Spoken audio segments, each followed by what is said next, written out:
All right, so this is the internship informational session. If that's what you're looking for hospitality, then you're in the right place. I'm going to walk around and look weird with my phone right now because I'm trying to record the session to give an updated video for the pre-record session. So you're going to be known forever as the people in that session. Just kidding. No one will know who you are. Both of you guys have said you're here for the 444 internships. That's what we'll focus on. There's not much difference between 244 and 444 as far as this part, but good to know to focus on. Summer or fall? Summer, fall. Okay. So again, not a lot of differentiation in the way the course is run. In the summer, it's pretty much an online course. So in the fall, there are 2 advisory sessions that are in-person advisory sessions. In the summer, I just run those as online versions. Hey, Mary, come on in. So you get an option, a little bit more flexibility in the fall and spring. I recommend you come to the in-person sessions when you can, but in the summer, everybody's everywhere. So it's all online. But otherwise, the coursework looks the same. How I enroll you and when your due dates are, that stuff kind of changes a little bit. We can talk about that if you have questions. Do you have an internship already? Yes, kind of, sort of. What is it? He does nut planning. He also has a bike share. Bike share, you said? Yeah. Okay. Okay. And so what would you be doing? I would help him with events for different bikes getting promoted in areas. So Okay. It's kind of like the new bikes in Charleston. Sure. So you're doing promotions for like kind of a bike share launch And then in he also Wilmington? does like bike Okay. So in Wilmington, I guess, obviously. Okay, good. Do you have something lined up? Yes, my friend has someone I met has like a marketing company, and we've been talking. He wants to move. He's like doing bachelor parties or something, doing bachelor parties and that. He wants to move into going into weddings, and I have a huge interest in weddings. So like he was talking, like he would definitely like after I graduate give me a job. Like if I like did it, Sure. like kind of like he would like that's the thing. And that's also the questions. Yeah, let's talk about that a little bit. Because both. Okay. Okay. And are you summer or fall? If you go in a way. Okay. Since Disney, I'll be there until January. Okay. So you want to do it for Disney? Okay. Okay. So that throws a little bit of a monkey wrench in there too. So let's talk a little bit about finding the internship because that's the first part of this session. It sounds like you got something that may work. I'm not sure about that one. So I get a little bit nervous when people are thinking about doing something new with their business and then they want an intern to be involved because usually they get caught up in the logistics and all of the work of doing that in the business and you get lost and you end up being a gopher. Yeah. There's so many established event planners in Charleston. I prefer that you look for one that's already established with us and has posted. Yeah, I mean, there's 75 or 100 different event planners in Charleston, and I've not heard of Cake. They've not worked with us before. I'm not saying that doesn't make him a real business, but I would feel much more comfortable if you find somebody who I know is going to support you and give you a good internship experience.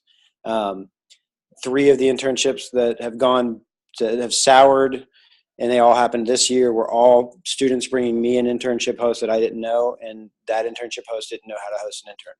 And so they didn't give them a good experience. And I kind of started, I was a little bit worried about yours and really worried about yours. Yeah. So, if you feel confident in it, I'll need to vet the business. So he'll probably have to go do a host organization sheet, and I'll show you where you can find that. And just make sure that they're fully established and he's not, again, a growth scenario, which is great for them and great for you to see it. But in a small organization, a lot of times in a growth scenario, you get lost in the mix. And that's just what I've seen play out now more times than I can count over the time I've been doing this. And it's frustrating because you usually walk away feeling pretty unsatisfied if you get the full internship. I've had students who have had to scramble and find a new internship halfway through the semester because nothing was happening like it was supposed to. And halfway through the semester, you got to either get the hours, you don't get the class.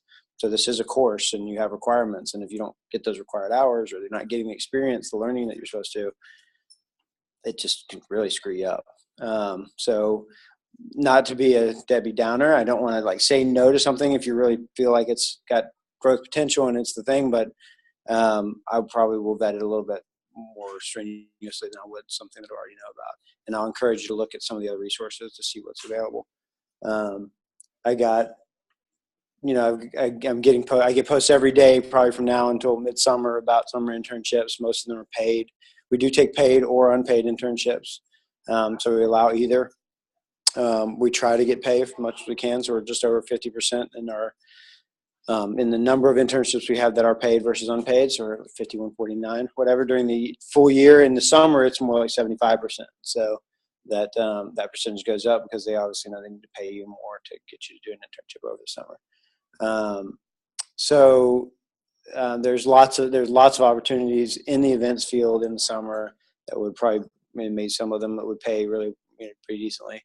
That would be worth your time. So let's look just real quick at the bottom. You guys are all on the listserv, yes, of course, because that's why you're here, right? At the bottom of all the emails I send out over the listserv, there's a link, a go.cfc.edu/HTMT internships link, and if you click on that, it'll take you directly to our internship web pages. And I'm just going to go the old-fashioned way too right now. So internships. So this is all things internship for the hospitality department. You see there's a subdirectory there with quite a few tabs on it. One of the ones that if you decide to move forward with your host organization that hasn't worked with us before, you go to the forms page, and this is where they would want to host application form right here. It's where they would want to sign up and give me their information, and then it goes directly to me. Yep, and then I'll kind of look into it.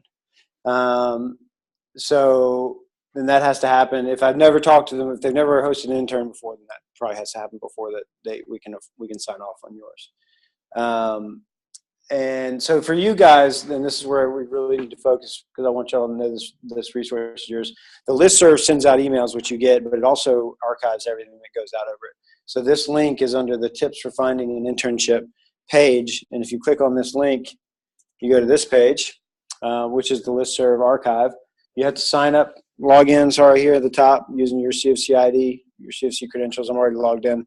And then go to this page called Subscribers Corner. So you see the second tab over. You'll see all the listservs you're subscribed to, which probably is significantly less, probably just the HTMT list and maybe chat. And when you click on HTMT list, you're going to get a month-by-month listing of every posting that's ever gone out over the listserv. This is tremendously valuable in that search process.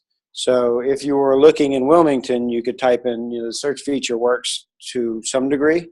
If you type in like event management, it won't work. It's going to give you too many hits. But if you know a certain organization, or if there's a city outside of Charleston that you're looking at, you can type it in there and just see what comes up.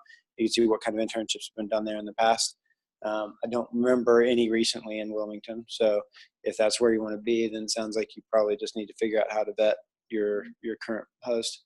But otherwise, what I would tell you to do is go back 3 to 4 years at least, looking for internships, and looking if you're going to do it in the summer, then start in March, look through June, maybe even up to July, and see what's been posted. The reason I say go back 3 to 4 years is because the best internships don't often make it back to the listserv year over year. So if somebody really likes it, they either stay there for a little while, or they pass it off to their friend, or somebody came to one of these sessions and actually listened to me and went and did the research and found the internship and got it before it ever got back to the listserv. So that's the benefit of doing the research. Say you go back and find something, and we'll do a little test run. So we're looking for summer in our scenario. Let's look at May of 2017. I can see some of the internships that were available. None that I'm interested in. Belmont HR. Let's just say that one. Summer internship with Belmont HR. So if I click on it, and I click on it again, I can see the whole listing. So I can go down here and see the description, what I'm going to be doing, and then there's a contact right up here. So dig through a few, find a few that look really interesting to you. There's more than I can count in the events field. I'm about to post one from Icebox that's like out of front of the house, and that's a paid internship. Post it as soon as I finish here. So, and the director of sales is an alumna of the program, so she looks out for our interns, and it's a good paid experience. And you're certainly going to get lots of good, valuable events experience and get connections. But anyway, so whatever you find, and if you know a company you're looking for, you can search by that. If you just want to look and see what's out there, I say you go by month. It's real quick to scroll through that list and just see if anything pops out, and then go to the next month. And when something does pop out, shoot an email to Michelle and say, hey, I was doing some research for my senior internship. I came across your posting, really like the Belmont, and really excited about maybe working in HR one day. This internship sounded great. Are you going to be offering it again in the fall or the spring or whatever semester you're looking?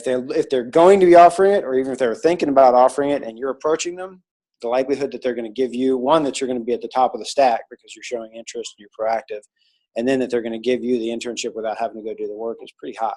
So a lot of people don't want to have to intern, or they don't want to have to interview 5 or 6 or 10 people.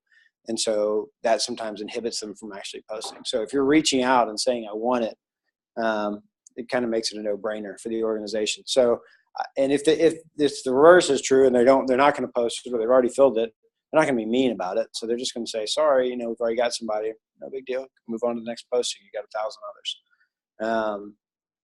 I think that it's an incredibly valuable tool. I think the amount of internships you'll find if you dig through a couple of years will be overwhelming almost.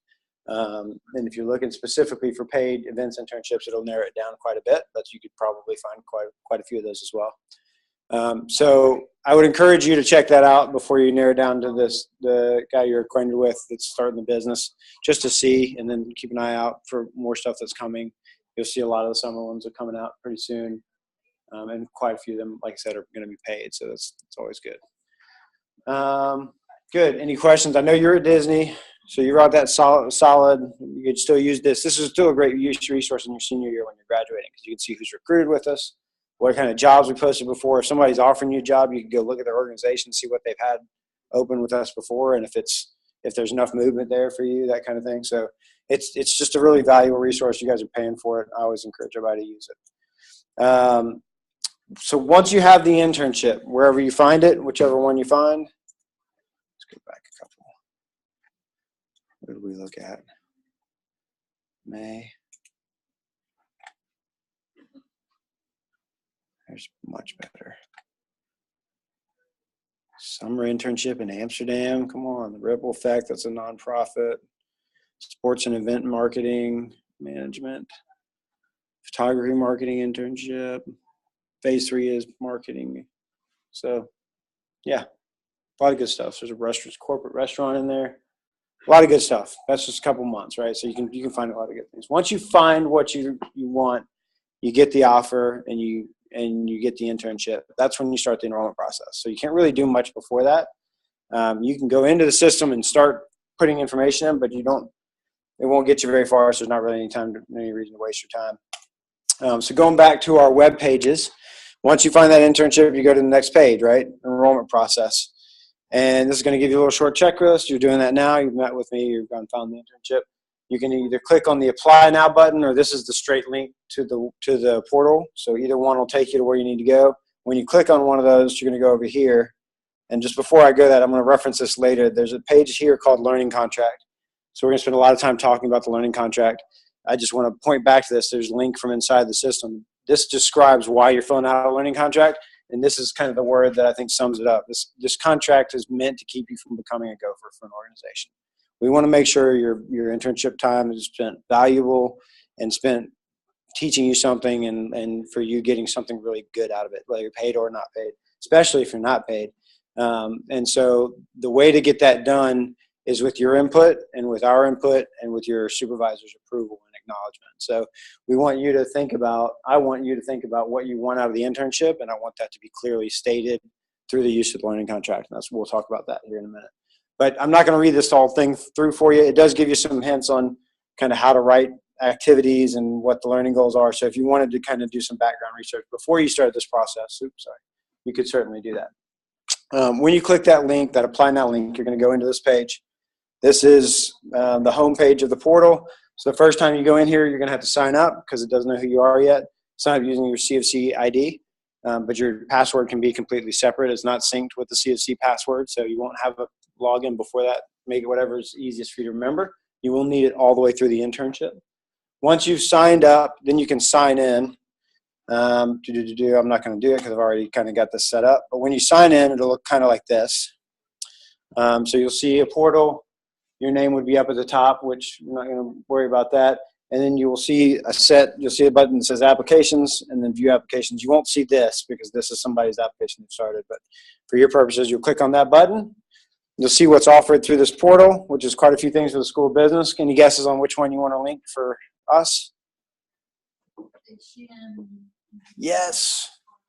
Yes. If you go to any other, I won't see your internship application. You'll be dead in the water, right? So make sure you click on the HTMT internship application. And then when you do, I'm just going to co-out this individual. When you do and you go in, that host supervisor won't be there. The first thing you'll see when you go in will be this eligibility form. It'll actually say incomplete and it'll say start, right? So when you go in and start that, again, it's going to confirm, are you a hospitality major, minor, or concentration? And then do you have 90 cumulative hours, or will you have 90 cumulative hours when you take the internship? So that's the second prereq. There's two one of the prereqs for this class is that you're at senior standing, right? And that you've taken your at least one upper level elective and your 210 and all that, which obviously you would have done by senior standing. There are circumstances like this. So she's filling this out. She's only got 81 credit hours right now officially because she's in the semester where she's going to have another 12, right? So I want you to still give me the accurate current cumulative hours, but just, if you know that you're going to crest 90 by the time you're doing the internship, make that a yes. If you say no to that question, and this is pretty important, if you say no, you immediately go into the 244 application. So for people who want to take the 244, that's how they get there. You don't want to, so don't say no to that question. If there's a disparity, I'll check. I do some research on the back end, and I'll make sure that I understand what the situation is, or I'll ask you if I don't, right? All right, so once you click that and you go back into here, everything else will be opened up for you. So then you'll see all these other documents. The student details form is what it sounds like. It just gives you some personal information about who you are. We're going to skip the learning contract for now because we're going to spend some time there. The student intern acknowledgement is what it sounds like. We're not going to sue the college for what happens at our internship, and we're going to be good representatives of our university and all that kind of good stuff. So definitely do read that. We're not going to do it now, but read it and sign it. Upload your current resume, just whatever you got up to date. You don't have to change it. We're going to change it at the end of the internship to add the internship experience as a job experience. So we want some comparative purpose. Maybe we'll do some other tweaking if we get the opportunity to. And then based on what you put in the learning contract, you'll see the application for enrollment. So this young lady is a summer intern applicant. She's already indicated that on her learning contract, so that's why you see the summer application for enrollment. If you say fall or spring when you fill out the other learning contract, that's what will pop up. What's important about this form, this is one of the two that are kind of different. For everything else is kind of in the portal, and all you got to do is upload stuff. This is one that you have to fill out in addition to the learning contract to get you enrolled. So that top box can basically be ignored. You're kind of doing that by being here and being a part of this session and all the next things you're going to do. You're going to fill out your student name, your ID. It's HTMT 444. You're never going to put the course section. I'll do that for you. It's always 3 credit hours, probably 2018 for most of you guys. What year? You choose your calendar year. It'll be, if you're in fall or spring, those would be your options. If you're in summer, you don't worry about circling one of those. I'll take care of that as well. Again, the way that summer works, a little different from everybody else. I kind of place you based on when your start and end date is into either summer 1 or summer 2, and then you set your due dates for the course of the semester based on those start and end dates that you give me. But I give you a lot of leeway there because there's no one in the summer is on the same schedule. So I have to be flexible around that. Faculty supervisor is always me, and then your project title is something internship, so management internship or hotel operations internship or whatever you're doing basically in the word internship. And then once you scroll down to the bottom, once you sign and date, you've done. So that when I say I want a complete form, that's complete for you. I get the rest of the signatures after that. I make the form go through the process. So once you've signed it, you got to get it back into the system.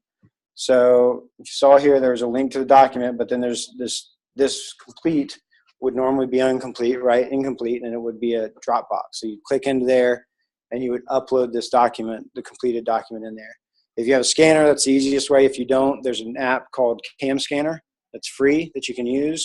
Takes a picture with your phone, your camera phone of a document, scans it, clarifies it, and turns it into a PDF. So it's super simple, and that's exactly what you need to do to get it back into here.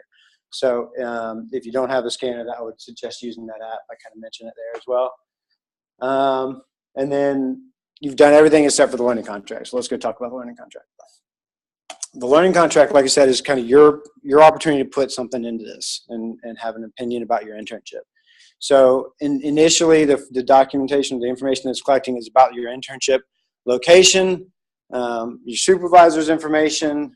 You're going to put your own parameters. So remember, we saw that this is a summer internship, so you can see where she selected summer.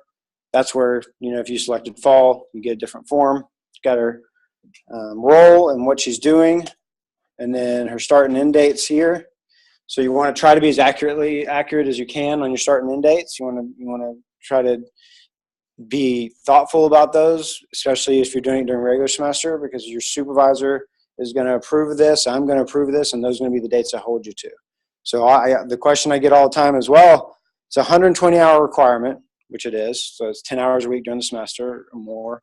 That's the minimum requirement. That's not the expectation of the organization, right? So they usually want you probably for 20 hours or maybe more, depending on what your arrangement is with them. Right? You got to talk to them about what that looks like, and then you got to put that in here to protect yourself, right?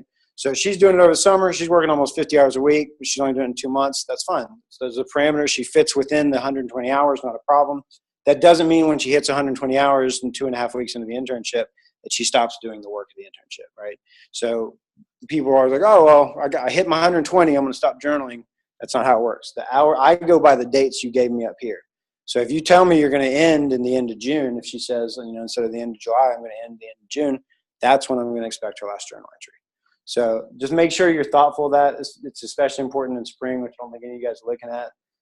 When you got graduation and family coming in town and ceremonies and all that kind of stuff, you probably want to bring your end date in a little bit so you're not overcommitting yourself.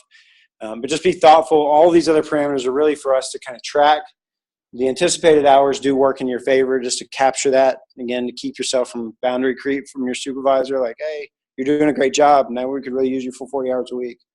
Well, got a full load of classes. That might be a balance issue, right? So you got this to kind of stand on and say, this is what we committed to. This is what you agreed to. This is what we're doing. We collect pay information. That's how I know that we're getting more paid internships than we were in the past. But whatever, you give the best information you have when you're filling this out. Sometimes you don't know about some pieces. And then on to the most important piece of this contract, which is the learning goals. So we give you some boundaries around what the goals are. You got to go?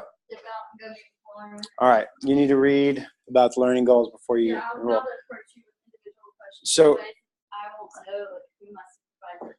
and there's some unique things with Disney because they won't work inside the system. So when are you going? I get there June 4th. Okay. Do you want to do it over the summer or? I don't know. I was going to ask whether it's. Are you in state or out of state? Okay. There's a tuition cost in summer. Would summer be less than fall? It's the same as a 3 credit hour course. So it's the same as any other course in the summer. So it depends on if you're going to be taking summer courses anyway. I'd say get the internship out of the way. If you're not, then probably wait till fall. Okay. Your call. I don't think I'm planning on anything except for enrolling maybe for my thesis. Okay. To be part of it on there. All right. We'll talk. So Catch me after class. Sometimes. I gotcha. All right. Thank you for coming. All right. So learning goals, the first set of learning goals are modeled after the school business learning objectives. So you see them on your syllabus all the time. Communication skills is the one this young lady shows. You got synthesis, intellectual innovation, creativity, global and civic responsibility, and then quantitative fluency. So, and they all have like a little blurb about what that means and how that fits. You're going to pick whichever one you want to reinforce, whichever one you want to strengthen your learning in through the internship. So it depends a little bit. If you're doing like a startup type thing, you could do synthesis because you got your entrepreneurial pursuits and business startup along with the hospitality industry and marketing and promotion. So you got a lot of synthesis happening. You got a lot of intellectual innovation happening if you're creating marketing materials from scratch. So there's a lot of things you could do. You just got to you want to think about whatever you select, you got to support with these four activities. So while we give you the boundary, we don't give you the activities. You write those from scratch. And on that page, it kind of walks you through a little bit how to do that. You want to keep it relatively concise. You want it to be specific enough that you can report to it, but not so specific that you're boxed in by the task. Like, I want to close 10 sales during the course of this internship. Well, if you don't, how are you going to talk about it? You know, what else? You want to say, maybe I want to be involved in the sales process. Then you can talk about sitting in on a meeting, or, you know, making some cold calls, and then maybe you got to talk to a client and try to pitch them. So you've got a lot of different ways that you could achieve that goal. So that's kind of the balance that you want to try to strike here. The good balance is, you want to talk about how you're going to get closer to something you want to learn about, but not really box yourself in so that there's only one way you can get it done. So if with communication skills, which is certainly the easiest to choose, I always tell people to start with broad strokes. You're not going to knock this all out in one go, most likely. You're probably going to have to come back and edit this some. So start thinking about, well, who am I going to be communicating with if I'm working in an events internship? I'm going to be talking to vendors. I'm going to be talking to clients, sponsors, and donors. I'm going to be talking to volunteers. And then what do I want to learn about each of those types of relationships? So, I need to know how to effectively manage and groom volunteers so that they can enhance my event. I also need to manage subcontractors and make them do the work that I need them to do without being their boss. So different communication skills, different avenue. So when you get kind of an idea of what you're doing, you'll certainly need that in the job description and the interview process and all that to kind of get a grip on what you're going to do here. And just know that everything you write here goes through me and goes through your internship post for approval. So I'm going to look for academic rigor. I'm going to look for you're kind of pushing yourself to learn something more than maybe what I think you already know. And then your supervisor is supposed to be looking to say, this is realistic. This can happen. This is something you're actually going to get a chance to do. So between the two of us, hopefully you're going to get the very best internship experience with the most learning possible, but not overstretching yourself, right? That's the idea. It doesn't always work, but we try, and I'm flexible. So I understand that you're going to write these. There may be some adjustment that happens between the initial set and the midterm, and I allow for that through the writing of the midterm. So if you get in the role and you find out, I'm not going to get to shadow all the managers, I'm only going to shadow in front of the house managers, okay, no problem. Let's rewrite it. But as long as you rewrite it so that you're not losing anything. If you have to change your goal or your activity because of the situation changing, it's not just dropping something, it's changing it for something else. So just want to make sure, again, that y'all don't lose in that exchange. Once you have 4 good ones, you can, like I said, you can pass it by your supervisor in advance of submitting it. You can ask me about it if you want feedback or whatever. You can, I'd say, write it, come back to it. I always do that. Editing is really important to make sure you're writing it in a way that seems valuable and appropriate to you. But once you feel like it's good, you go on the second one. The second one is basically reinforcing your education. And so this little sentence over here, increase discipline-specific knowledge through the classroom application. I don't want to do that. That is part of the learning goal. So all you're identifying is the course, essentially, or the theory that you're aligning with. So if it's event management, that's probably the easiest one to go with. Or you go with hospitality marketing, you go with sales and negotiations. Whatever fits that hopefully that you've taken or that you will be taking while you're doing the internship, that's what you want to align with. The baseline, if you don't have any of those, is service operations management, because you can always kind of go back to that for anything in the hospitality industry. But you want to identify as best you can how you're going to reinforce your academic pursuits through the course of the internship. I always go with events management because I teach that class. So if you're thinking about the learning activities that have to do with events management, again, kind of like what we just talked about, except for not talking about communications, but in terms of how do I manage vendors, how do I handle logistics, how do I manage an event budget, where do we develop our initial budget and our pro forma figures, and how do we define estimates for donations we need or development that we need to do, and how do we identify the donors that we're going to be approaching to match and pair with this event. Whatever, all those different pieces, whatever it is, you can grab from 1,000 different things in that particular discipline. And hopefully that the course would reinforce that. So it'd kind of tell you some of the things you haven't done before. I've never really been involved in risk management, but I probably need to know about that if I'm going to be producing events, because that's your responsibility, right? So that's something you want to know. How do we mitigate risk management in this organization? Oh, I've got an umbrella insurance policy and I get a license for every event, and whatever, you need to get that information. So that's what your goals should be wrapped around, is how am I going to get more competent or more knowledgeable in this particular discipline or area. All right, and your last one is aligned with your personal goals or aspirations for the internship. So why are you here? Why this internship? What's the real purpose of doing that? So it usually wraps around one of three things. You either want to get more experience with a company or learn more about a company or a field, whether it be the job itself. So what what does an event planner do? Or whether I want to work for, S&S events. Is this the company that's for me? And do I want to put some time in to find that out? Or maybe I just want to find out if the events field in general is the right field for me. So anything in events, I just want to know if this is what I need to be doing. And a lot of times you see that when people are jumping back and forth between usually hotel and events or F&B and events and trying to figure out which path to take for it. So think about, of those things, those kinds of thoughts, what is most interesting to you, and what are you really hoping that this internship is going to reinforce for you? Maybe it's a path forward. Maybe it's just more exposure, more education. Whatever it is, that's how you write your goals, right? So if it's about making a network or building a network or learning the key competencies to be involved in this field, whatever the case may be, those are what your goals are, your activities are. Once you feel like it's really, really ready to go, and you click save, you go back over here. This little submit button right here will light up green once everything's in there. Then you'll click submit. And once you do, it'll come to me.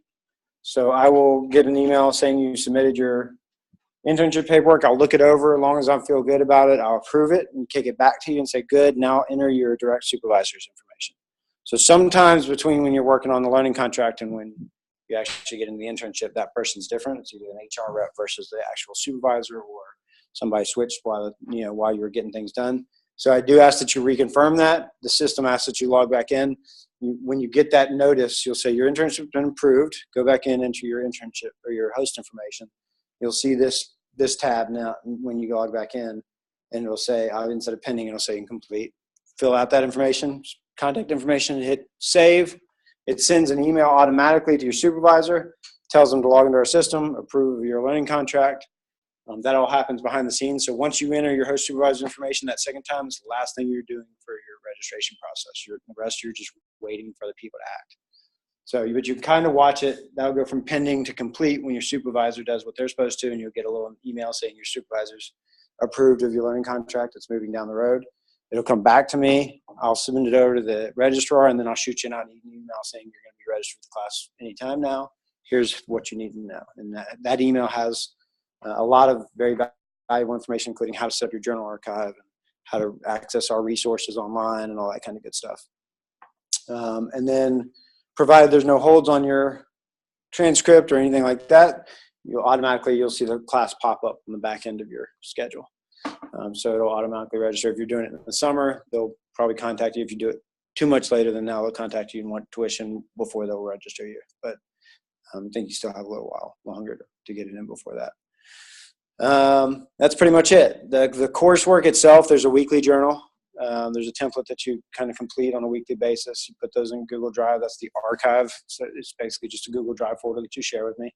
And then it's about your learning progress. So there's basically a set of core critical learning log questions. What did you do this past week? What was the focus of your learning, or how did you learn from it? How did it benefit you, basically? And then what are you going to be doing next week? And then there's some other cues in there that are related to the midterm report and the final report. So I ask you to basically just be thoughtful about the direction you're headed. A lot of times people are like, oh, well, I lay out all my tasks that I did today. You're going to do the same tasks every day. I want to know about the overall progress and how you're moving past those tasks to learn and address the learning goals that you've set for yourself.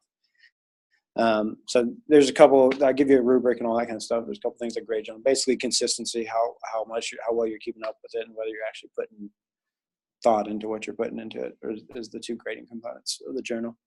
There's a midterm and a final report, and then there's a career plan assignment, and that's pretty much it. That and your supervisor's feedback comprises your grade. Questions?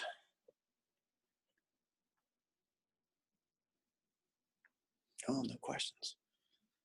This is close to my last one. I've got it down to science. I think we covered basically everything. If I didn't, you can always reach out to me. I'm happy to respond if you hit me by email. I'm now caught up with everything so much. I usually try to be pretty fast on my replies, unless I'm in a hole, which I'm not. So, and then otherwise you're set to go. Get the internship and let me know. I know both of you guys are considering, say you wait for the icebox. You look like you might be interested in that.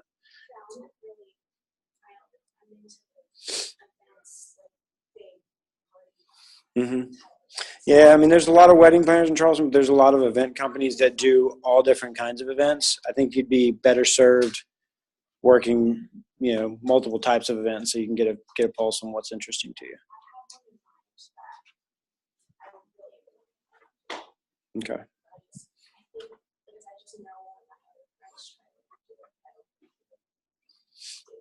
Yeah.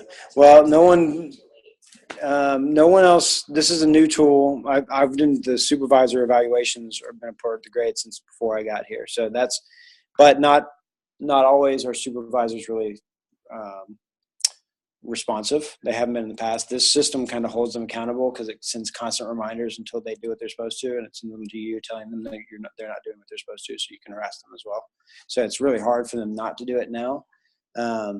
But we still have problems sometimes with internships. So now this is all rarities, but we still have problems with internship posts. So we know not doing the job that we want for our students. Like they just have a bad semester, not for you guys bad semester, but it was a bad season of the year. They got caught up and maybe they have personal stuff going on or whatever, and they just they're not a good host. That so even the most seasoned internship hosts can have a bad run of internship. So when we're introducing new people, we just want to make sure that they're really dedicated to you as a student, not just you as a person. Like that guy sees value in you. He wants to give you access to his business. That's wonderful, but it may not hurt you to go get seasoned somewhere else and then bring that knowledge back and leverage that for a better pay, or whatever. I mean, you're going to be just as valuable to him with external experience as you are learning under his wing. Yeah. And that's not going to be as helpful for you because, I mean, it sounds exciting and there's probably value in it.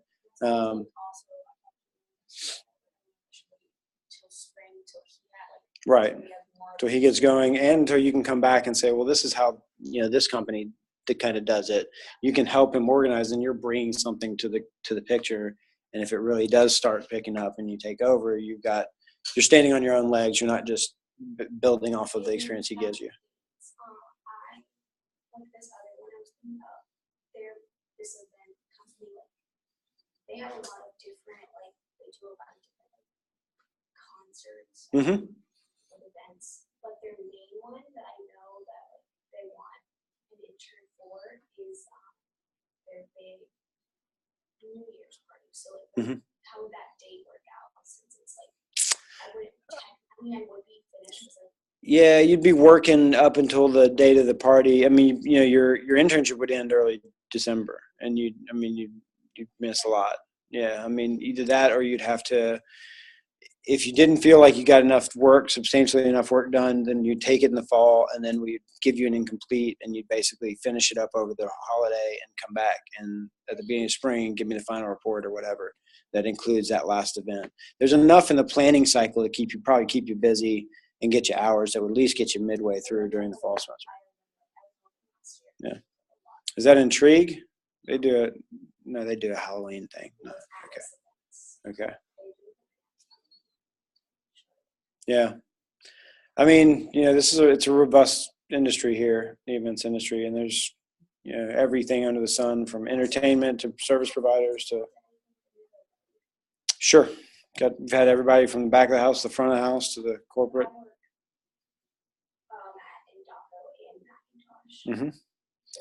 In DACO, I've had people in the kitchen before. I can't remember if I've had anybody in the kitchen at Macintosh.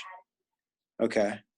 I mean, you can use it, but so the caveat when you're converting a job into an internship for me is, okay, well, what changes? Because I don't want you just doing what you've been doing and getting credit for it. I want you to learn. So if they're going to keep you, then either they're going to give you a raise or they're going to give you some additional project, or they're going to have to in some way differentiate the experience so that you're learning. I think Sure. Y'all have Mercantile and MASH, right? you have Mercantile Mash, and so the Cedar Room has Graham Irvin does their events there. So I mean, I've had people do internships with Graham. She's been an adjunct here before, so I know she takes care of her interns, and you learn a lot. If you wanted to work in their events department, you could certainly ask them to transition or get dual exposure or whatever the case may be. So big organization like them, I mean, certainly a lot of value in extending the relationship if you already have one. So another consideration. But just know, I mean, the sky's the limit. There's really, you couldn't have a better job market. There's way more internships than there are students. So I mean, you can pick and choose as you please. But just know that if it's somebody that I don't already know them, I'll want to get to know them for your sake more than anything. It's worked for me, but it's really devastating for me to see students just lose in that bargain.